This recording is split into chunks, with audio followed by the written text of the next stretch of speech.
Hey guys. What's up? So we wanted to make a video and talk about our experience and our journey with infertility. Today is the end of National Infertility Awareness Week. And so we wanted to make a video and, as they say, flip the script with infertility and share our journey, share our story, and hopefully maybe help somebody else going through infertility. So we'll talk a little bit about our journey, our diagnosis, our treatment, answer some commonly asked questions we get. And things you shouldn't ask people. Yeah. Maybe just a little bit of advice. So we'll just jump right in. So in August of last year, I was diagnosed with polycystic ovarian syndrome. So it's actually an endocrinology disorder that affects many things, including fertility. So that is our diagnosis. So PCOS affects everyone very differently. Some people have it very mild, some people have it very severe. Unfortunately, I have a very severe case of PCOS. We'll refer to it as PCOS. That's how we refer to it at home when we're talking to the doctor, talking with our family. Yeah. It's just much easier to say that than polycystic ovarian disease every time.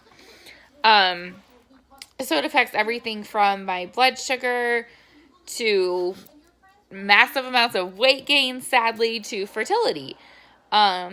So with me, I don't grow follicles. My follicles don't grow every month. Therefore, I don't ovulate. So that is kind of where we're at. So we don't have any male factor infertility. So that's awesome. And so it's just, we just have one part infertility, which is just the female. So that's, once we get kind of my issues worked out, whatever, it's a lot easier than if we had, male factor infertility as well.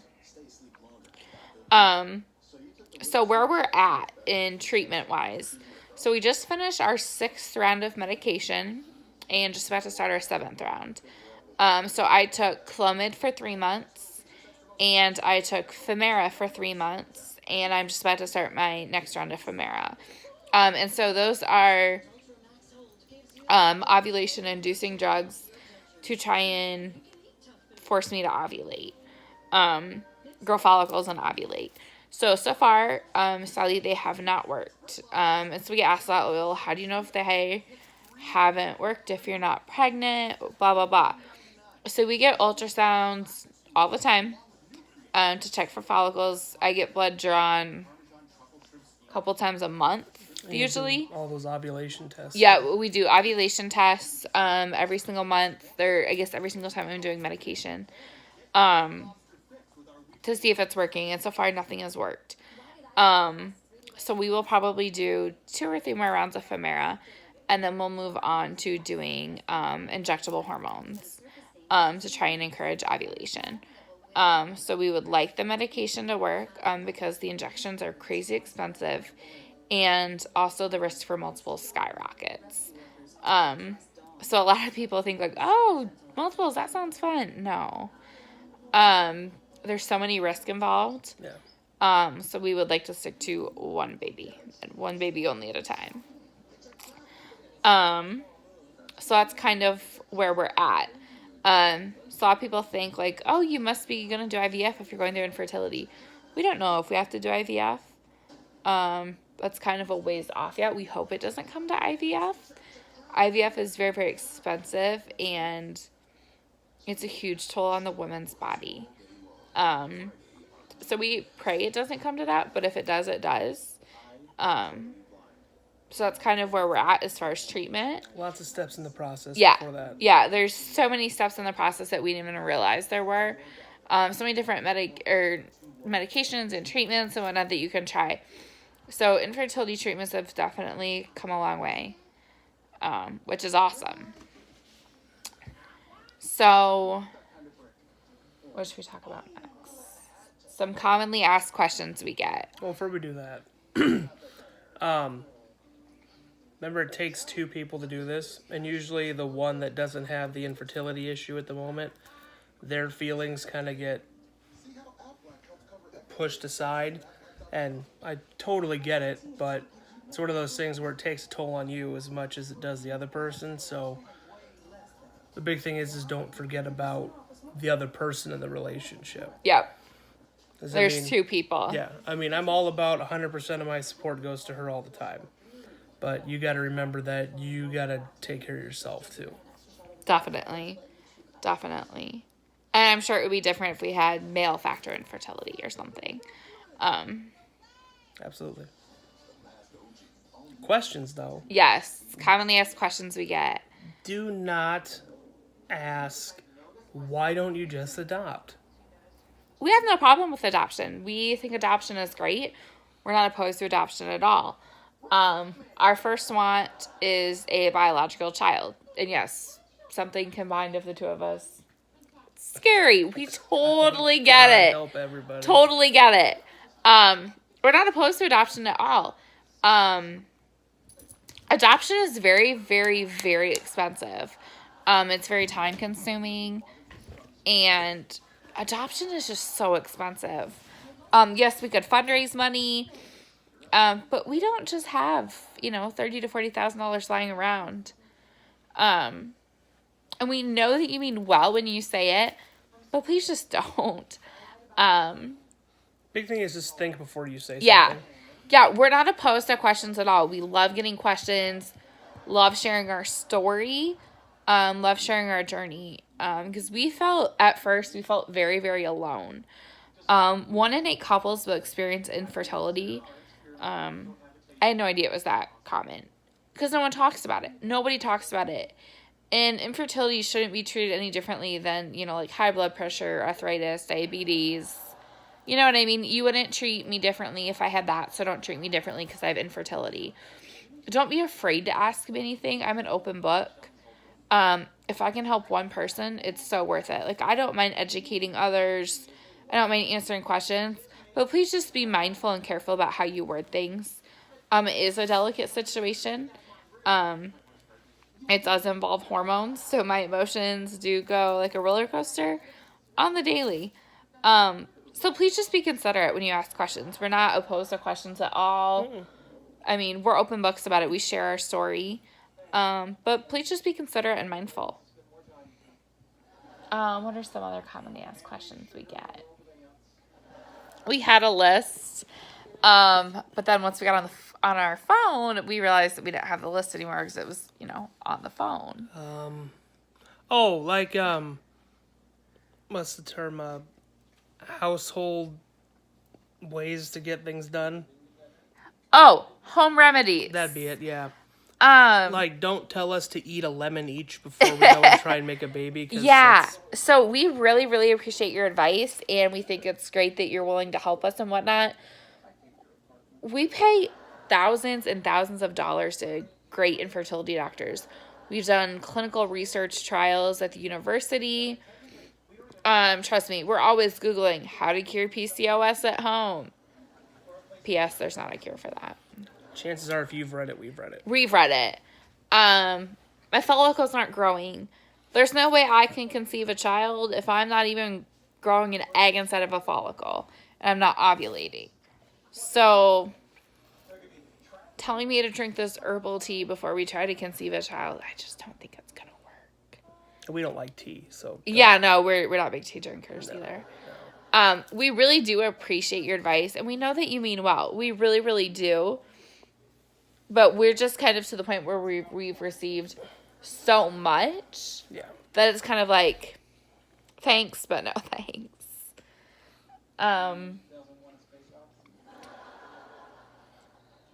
What are some other things that we commonly get?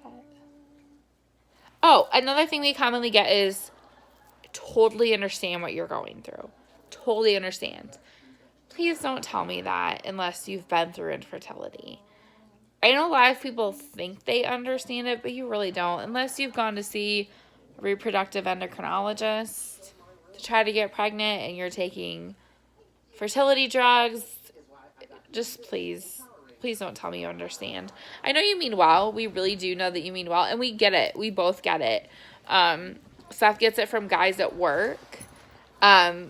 He gets it a lot, like, oh, yeah, it took my wife, 6 months to get pregnant. awesome. We're really, really happy for you. Seth gets that a lot from guys. He definitely gets that. This is our puppy. She's been so amazing through infertility. She's so supportive. She's so cute. So she helps us a lot. She keeps us sane. She loves her daddy. Sorry, we had a bigger list of questions that we were going to answer. We just get a lot of the same questions. We thought, like, okay, if we could just answer them, all at once, that would be a lot easier. But I guess the biggest thing we want to accomplish with this video is just letting people know that they're not alone. We thought we were so alone. And the biggest support and help I found was watching YouTube videos of vloggers that went through infertility or going through infertility and sharing their story and their journey. And that helps so much. Because we didn't realize how popular infertility was. And it's a subject that's not talked about, and it needs to be talked about more. So we want to just raise awareness to it and, flip the script and share our story, encourage others to share their story. If you're going through infertility, don't be ashamed, don't be embarrassed. I used to say right at the beginning of our journey, like, I'm less of a person because of infertility. I'm not. Or that you're broken. I commonly say I'm broken. I say that quite frequently still. I know I'm not broken. It's just one of those things you kind of can't help but feel. Yeah. But we don't want anyone to be embarrassed or ashamed of infertility. There seems to be a lot of shame regarding infertility. I think that's why a lot of people don't talk about it, but there's no shame in infertility. That no one should be embarrassed or ashamed or feel less of a person because of infertility. Yeah. And you're not alone. No, there's so many support groups and just stuff out there that you therapists that specialize in infertility. Yep, that you can just take advantage. Don't be afraid to ask for help.